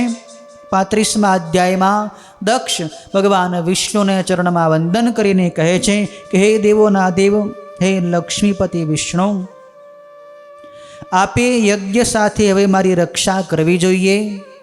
તમે જે યજ્ઞનું રક્ષણ કરનાર, યજ્ઞનું કર્મ કરનાર તથા યજ્ઞ સ્વરૂપ છો, તો આપે કૃપા કરવી જોઈએ અને આ યજ્ઞનો નાશ ન થવો જોઈએ. પણ શું થાય? રુદ્રના ક્રોધનો જે ભાગ બન્યો છે એ દક્ષને કોણ બચાવી શકે? ભગવાન વિષ્ણુ પણ દક્ષને એ વખતે ઠપકો આપે છે. વિષ્ણુ ભગવાન કહે છે કે હે દક્ષ, તું સાંભળ, હું તને સાચું કહું છું. હે દક્ષ, સર્વના અધીશ્વર ભગવાન શંકરના સાચા સ્વરૂપને નહીં સમજતા તે એમનું અપમાન કર્યું છે. એ ઈશ્વરની અવગણના કરવાથી સર્વ કાર્ય બધી રીતે કેવળ નિષ્ફળ થાય છે. એટલું જ નહીં, પગલે પગલે વિપત્તિઓ પણ પ્રાપ્ત થાય છે. જ્યાં અપૂજ્ય પૂજાય છે અને પૂજ્ય પૂજાતો નથી, ત્યાં દારિદ્ર્ય આવે છે, મરણ આવે છે અને ભય પણ થાય છે. માટે હર કોઈ પ્રયત્ને તારે ભગવાન શંકરને માન આપવું જ જોઈએ. એ મહેશ્વરનું તે અપમાન કર્યું છે, એટલા જ માટે આ ભય આવ્યો છે. તારી દુષ્ટ નીતિને લીધે જ હજી પણ આપણે બધાય પ્રભુ હોવા છતાંય આપણું હવે કાંઈ ચાલવાનું નથી, આ હું તને સત્ય કહું છું. કોણ એવો શક્તિશાળી છે કે જે શિવના દંડથી બચી શકે? રુદ્ર હવે ક્રોધાયમાન થયા છે, કારણ કે હે દક્ષ, તે એમનું અપમાન કર્યું છે. વિષ્ણુનું વચન સાંભળી દક્ષ ઝાંખા મોઢાવાળો થઈ ગયો અને ચૂપચાપ યજ્ઞની ભૂમિ ઉપર ઊભો રહ્યો. અને એટલામાં તો વીરભદ્ર ત્યાં આવી ગયો. મોટા સૈન્યની સાથે એ વીરભદ્ર ત્યાં જલ્દી જઈ પહોંચ્યો. એ ગણનાયક વીરભદ્ર ભગવાન રુદ્રથી પ્રેરણા પામેલો હોય સીધો જ યજ્ઞસ્થાને ગયો. શંકરની આજ્ઞા પ્રમાણે કેટલાક શૂરવીર ગણો તેની પાછળ આવ્યા, કેટલાક આકાશમાં આવ્યા અને બીજા અસંખ્ય મહાવીર ગણો નિર્ભય થઈને સિંહનાદો કરતા દિશાઓ તથા વિદિશાઓને ઘેરી લઈને ત્યાં ઊભા રહ્યા. એ બધાય રુદ્રના જેવા જ પરાક્રમી હતા. તેમની મોટી ગર્જનાઓથી ત્રણેય જગત ગાજવા માંડ્યા. આકાશ ધૂળથી છવાઈ ગયું અને દિશાઓ અંધકારથી ઢકાઈ ગઈ. સાતેય દ્વીપો, બધાય પર્વતો અને જંગલ સહિત પૃથ્વી અતિશય ભયથી ખળભળી જઈ ધણધણવા લાગી અને બધાય સમુદ્રો એ વખતે ઉછળી રહ્યા. લોકોનો વિનાશ કરી નાખે એવો તે મોટું સૈન્ય જોઈને બધાય લોકો વિસ્મિત થઈ ગયા. અને સૈન્યનો ધસારો જોઈને દક્ષ તો નીચું મોઢું કરીને ગભરાઈ ગયો. એ પોતાની પત્નીની સાથે વિષ્ણુને દંડવત પ્રણામ કરીને કહેવા લાગ્યો કે હે પ્રભુ વિષ્ણુ, આપના બળથી જ મેં મોટો યજ્ઞ આરંભ્યો છે, તો આપે સત્કર્મની સિદ્ધિ માટે મારા આ યજ્ઞની રક્ષા કરવી જોઈએ. તમે જ વેદના રક્ષક છો, માટે મારા યજ્ઞની આપ રક્ષા કરો. આપ સિવાય બીજો કોણ સમર્થ છે કે જે આ યજ્ઞની રક્ષા કરી શકશે? ત્યારે ભગવાન વિષ્ણુ દક્ષને ઠપકો આપે છે કે હે દક્ષ, મારે યજ્ઞની રક્ષા કરવી જોઈએ, કેમ કે ધર્મનું રક્ષણ કરવું એ મારી સત્ય પ્રતિજ્ઞા પ્રસિદ્ધ છે, એમાં કાંઈ ફેરફાર થાય એમ નથી. પણ હે દક્ષ, હું તને કહું છું, તું સાચી બુદ્ધિ ધારણ કરી લે. હવે તું ક્રૂર બુદ્ધિ છોડી દે. હે દક્ષ, દેવોના ક્ષેત્ર નૈમિષારણ્યમાં જે અદ્ભુત વૃત્તાંત બન્યું હતું એ શું તું યાદ કરતો નથી? દુષ્ટ બુદ્ધિવાળા, તારાથી શું ભૂલાઈ જવાયું છે? રુદ્રના કોપથી અહીંયા તારું રક્ષણ કરવા કોણ સમર્થ છે? હે દક્ષ, જે ભગવાન શંકરને જ તું પ્રિય નથી એવા તારું જે રક્ષણ કરે છે એ દુષ્ટ બુદ્ધિવાળો છે. હે દુર્મતિ, કર્મ કયું છે અને અકર્મ કયું છે એ તું જોતો નથી. કેવળ કર્મ સર્વકાળે સમર્થ થશે નહીં. જે ઈશ્વરની ભક્તિથી શાંત બની તે ઈશ્વરમાં જ લાગેલા મનવાળો રહે છે, તેના કર્મનું ફળ એ જ વખતે શિવ તેને આપે છે. જે પુરુષો કેવળ જ્ઞાનનો આશ્રય કરી નિરીશ્વરવાદમાં તત્પર રહે છે તેઓ કરોડો કલ્પો સુધી નરકમાં જાય છે. વળી તેઓ જન્મે જન્મે કર્મમય ફાંસાઓથી વારંવાર બંધાય છે. હે દક્ષ, દધીચી ઋષિએ આપેલા શ્રી મહાદેવના સોગંદને બ્રહ્મથી ઓળંગીને હું અહીંયા રહ્યો છું, તેથી મારે પણ અવશ્ય તારી સાથે જ દુઃખ પામવાનું છે. હે દક્ષ, આ વીરભદ્ર ભગવાન રુદ્રના ગણોનો મોટો ઈશ્વર છે. એ રુદ્રના કોપરૂપી અગ્નિથી ઉત્પન્ન થયો હોય, શત્રુઓનો નાશ કરનારા તરીકે યજ્ઞના આંગણે આવ્યો છે. આપણો વિનાશ કરવા માટે જ તે આવ્યો છે એ નક્કી છે. ગમે તેમ હોય, પણ ખરી રીતે આ વીરભદ્રને કાંઈ અશક્ય નથી. ખરેખર આ મહાન પ્રભુ આપણને બધાયની સળગાવીને જ પછી અતિ શાંત હૃદયવાળો થશે. હે દક્ષ, આને અટકાવવામાં આજે મારી કાંઈ શક્તિ નથી, કારણ કે શિવના સોગંદ ઓળગવાથી જ હું શિવનો દ્રોહી બન્યો છું. શંકરનો દ્રોહ કરનારાઓની ત્રણેય કાળી પણ જો સુખ થતું નથી તો આજે મારે પણ તારી સાથે જ દુઃખ પામવાનું છે. સુદર્શન નામનું મારું ચક્ર, આના ઉપર કાંઈ અસર કરવાનું નથી, કેમ કે આ ચક્ર ભગવાન શિવનું જ પોતાનું છે અને એ શિવના અભક્તોનો નાશ કરનારું છે. મહેશ્વરનું આ ચક્ર વીરભદ્ર વિના પણ હમણાં જ વિનાશ કરી ભગવાન શંકરની પાસે જતું રહેશે. આ ચક્રની અંદર જેટલી બધી શક્તિ છે ને કે ચક્ર એકલું જ આપણા બધાયનો વિનાશ કરી નાખે એમ છે. આ ચક્ર મારું નથી, આ તો શિવની કૃપાથી મને મળેલું શિવચક્ર છે. આવું આ શિવચક્ર શિવના સોગંદ ઓળંગીને ઊભેલા મારો એકદમ નાશ કર્યા વિના જ અત્યંત સ્થિર થઈ રહ્યું છે. એ કેવળ ભગવાન શિવની જ કંઈક મારી ઉપર કૃપા છે, નહીંતર તો આ ચક્રે મારો પણ હમણાં વિનાશ કરી નાખ્યો હોત. ખરેખર અફસોસની વાત છે કે આજે આપણો બધાયનો અણધાર્યો વિનાશ આવ્યો છે. ઘણો ખેદ થાય છે કે હવે તારો અને અમારો નાશ અવશ્ય નજીકમાં આવ્યો છે. ત્રણેય જગતમાં હમણાં આપણે શરણ લેવા યોગ્ય કોઈ નથી. શંકરનો દ્રોહ કરનારની લોકમાં શરણ લેવા લાયક કોણ હોઈ શકે? જે શિવનો દ્રોહ કરે છે એમને તો યમરાજ પાસે પણ અતિશય ભયંકર શિક્ષા ભોગવવી પડે છે. ભગવાન શિવનો આ ગણ વીરભદ્ર એટલો બધો બળવાન છે ને કે આપણે બધાએ જો અહીંથી ભાગવાનો પ્રયત્ન કરશું ને તો આ વીરભદ્ર આકર્ષણ મંત્રોથી આપણને બધાયને હમણાં ખેંચી લેશે અને બાળીને ભસ્મ કરી દેશે. સ્વર્ગમાં, પૃથ્વી ઉપર, પાતાળમાં કે હર કોઈ સ્થાને નાસી ગયો હોય પણ વીરભદ્રના શસ્ત્રોને ત્યાં પહોંચવું કાંઈ મુશ્કેલ નથી. ભગવાન શંકરના જેટલા બધા ગણો છે ને એ બધાયની પણ શક્તિ આ વીરભદ્રની જેવી જ છે. શું કાલ ભૈરવે પહેલાં કાશીમાં કેવળ નખની અણીથી લીલા માત્રમાં બ્રહ્માનું 5મું મસ્તક કાપી નાખ્યું નહોતું? જરૂર કાપી નાખ્યું. તો એ કાલ ભૈરવને જેવા જ આ બધાય શિવના ગણો છે. માટે હે દક્ષ, આપણે બધાએ એનાથી ભયંકર શિક્ષા પામવાની છે. ભગવાન વિષ્ણુ પણ ભયભીત છે, દક્ષને ઠપકો આપે છે. ત્યારે વીરભદ્ર આ દક્ષ પ્રજાપતિની સાથે કેવી રીતે યુદ્ધ કરે છે, એના યજ્ઞનો કેવી રીતે વિનાશ કરે છે. દક્ષના યજ્ઞને બચાવવા માટે ઇન્દ્ર વગેરે દેવતાઓ પણ વીરભદ્રની સામે યુદ્ધ કરવા માટે ધસી આવે છે. પણ વીરભદ્ર એક એક દેવોને પકડીને કેવી રીતે એને ભયંકર શિક્ષા કરે છે.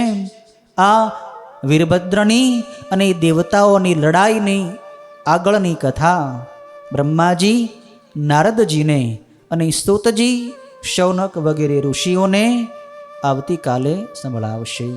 ઓમ પૂર્ણમદ પૂર્ણમિદમ પૂર્ણાત પૂર્ણમુદચ્યતે પૂર્ણસ્ય પૂર્ણમાદાય પૂર્ણમેવાવશિષ્યતે. ઓમ શાંતિ શાંતિ શાંતિ. ઓમ હર હર ભોલે નમઃ શિવાય.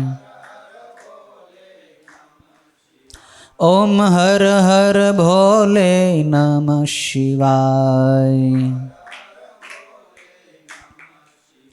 ઓમ નમઃ શિવાય. ઓમ નમઃ શિવાય. ઓમ નમઃ શિવાય. ઓમ નમઃ શિવાય. ઓમ હર હર ભોલે નમઃ શિવાય. ઓમ હર હર ભોલે નમઃ શિવાય. ઓમ નમઃ શિવાય. ઓમ નમઃ શિવાય. ઓમ નમઃ શિવાય. ઓમ નમઃ શિવાય. ઓમ હર હર ભોલે નમઃ શિવાય. ઓમ હર હર ભોલે નમઃ શિવાય. ઓમ નમઃ પાર્વતી પતયે. હર હર મહાદેવ હર.